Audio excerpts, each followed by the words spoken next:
भंडाऱ्याच्या गुंधारा गावातील जिल्हा परिषद प्राथमिक शाळेतील विद्यार्थ्यांचे शैक्षणिक नुकसान टाळण्यासाठी तातडीने एक शिक्षक देण्यात यावा या मागणीसाठी शाळा व्यवस्थापन समिती आणि ग्रामस्थांनी शाळेला कुलूप ठोको आंदोलन केले।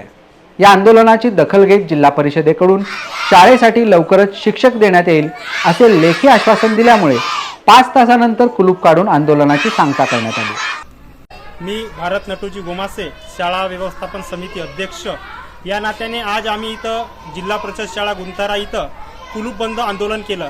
तो आंदोलन 5 तास चालला। संपूर्ण गावकरी इथे उपस्थित होते। बहुसंख्येने 200 ते 300 संख्येने इथं गावकरी उपस्थित होते।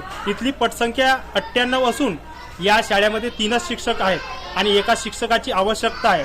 हा जेव्हा आंदोलन 5 तास चालला, इथं जिल्हा परिषद येथील ईओ आणि पंचायत समितीतील बीओ इथं उपस्थित झाले।